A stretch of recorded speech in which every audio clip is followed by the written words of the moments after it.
Merci au groupe Al Bayrak qui me donne l'occasion de m'exprimer à leur studio ici au cours de mon séjour à Istanbul. D'abord, la Guinée-Conakry, c'est un pays de l'Afrique de l'Ouest qui dispose d'un fort potentiel, qui partage avec 6 pays frontaliers de la Guinée, un pays de 245 857 km², près de 15 millions d'habitants, un pays à fort potentiel agricole, industriel, commercial, minier surtout. C'est un pays qui regorge multitude d'opportunités, parmi les pays les plus potentiels d'opportunités en Afrique de l'Ouest. J'invite l'ensemble de tous les secteurs privés, les opérateurs industriels du secteur privé turc, à s'intéresser vers l'Afrique et surtout en Guinée. Aujourd'hui,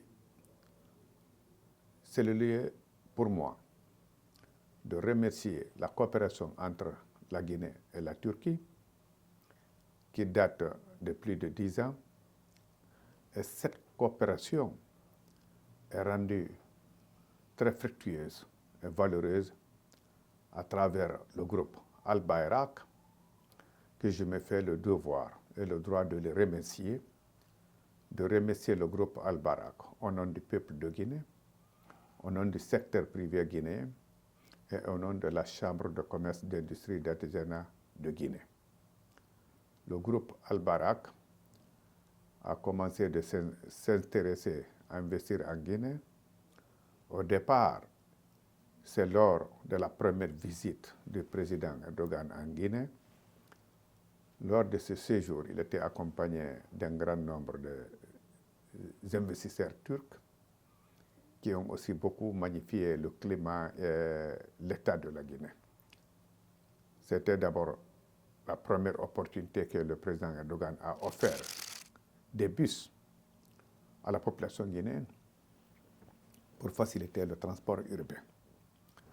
Donc le rapprochement entre le secteur privé turc et guinéen a débuté lors de ce séjour du président Erdogan en Guinée, qui s'est suivi par la volonté déterminée du groupe Al Bayrak, qui a commencé aussi à s'intéresser d'accompagner la Guinée sur l'assainissement.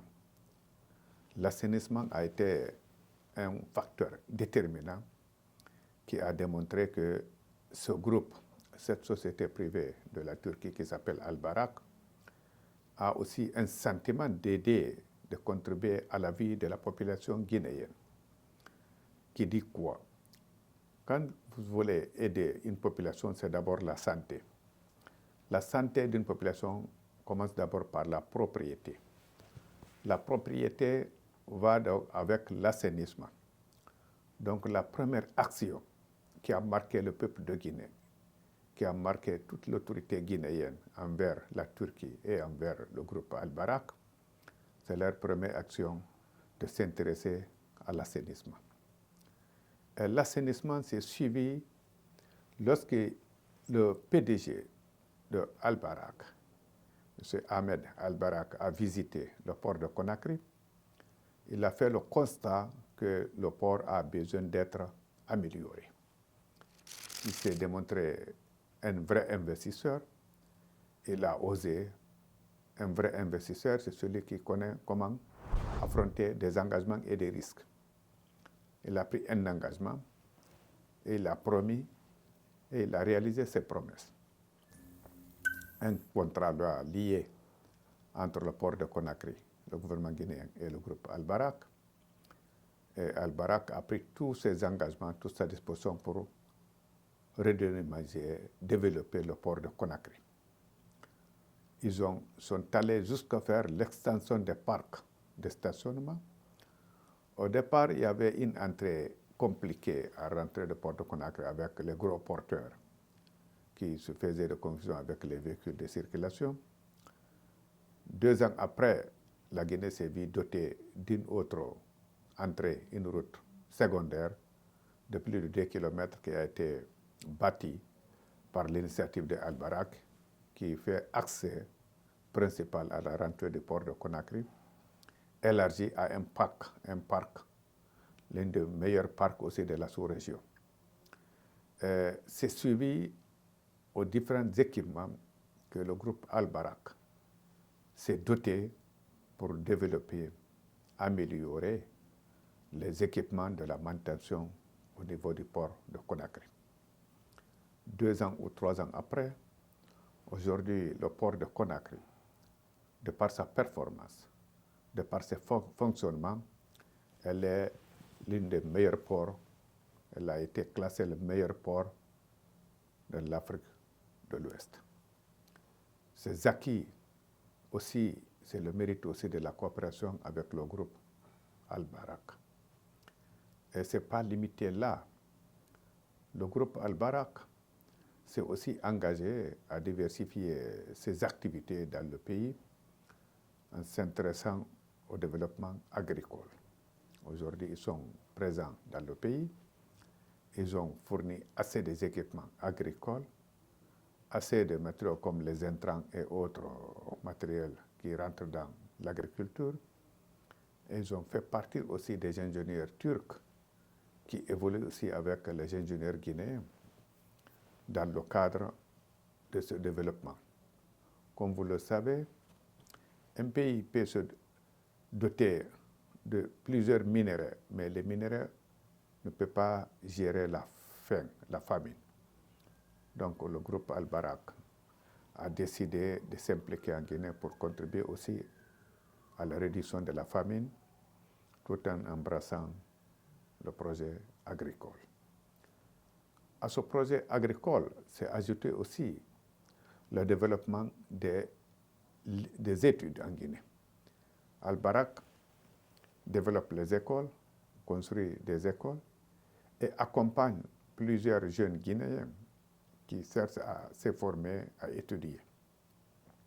De plus, c'est le lieu encore de reconnaître l'avantage des jeunes étudiants guinéens qui étudient en Turquie, le fait que Al-Barak est reconnaissant de sa collaboration avec la Guinée et le peuple de Guinée.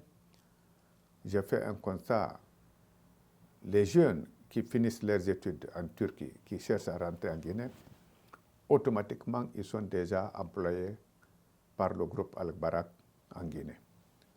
Donc, c'est une preuve d'une collaboration franche, c'est une preuve de venir au secours d'un peuple. Cela continue sur les hôpitaux. Ce groupe aussi continue à s'investir dans la santé de la population. Parfois aussi, il accompagne aux gens pour les évacuations sanitaires. S'ajoute à ces évacuations sanitaires, il s'implique aussi dans la rénovation et la construction des mosquées. Donc nous avons beaucoup de mosquées en Guinée, qu'on appelle les mosquées turques, mosquées turques, mosquées turques. Donc ce sont des acquis auxquels il faut reconnaître la présence de la Turquie en Guinée et l'implication du groupe Al-Barak envers le peuple de Guinée. Ça ne va pas s'arrêter là. Je vais demander à l'ensemble de tous les opérateurs privés turcs, à l'ensemble de tous les peuples turcs, aussi de soutenir le groupe Al-Barak qui fait preuve de capacité, de compétence et de partage de soucis en tant qu'un pays frère, pour que nous ayons aussi d'autres entreprises turques qui pouvaient aussi emboîter le pas au groupe Al-Barak pour s'intéresser à venir investir en Guinée.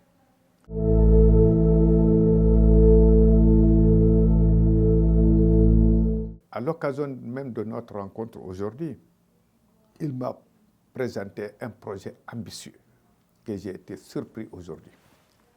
C'est quel projet? C'est le projet de Somalie, le port de Mogadiscio. On a pris 35 minutes pour regarder la physionomie du nouveau projet. On appelle ça un méga projet qui sont en train de débuter en Somalie. Et en voyant ce projet, il faut réaliser que ce groupe Al-Barak, c'est un groupe qui imagine, qui pense beaucoup, qui imagine quand même des rêves. Et il a promis qu'il a aussi d'autres projets qu'il a préparés pour la Guinée, mais il va se réserver pour me faire une surprise.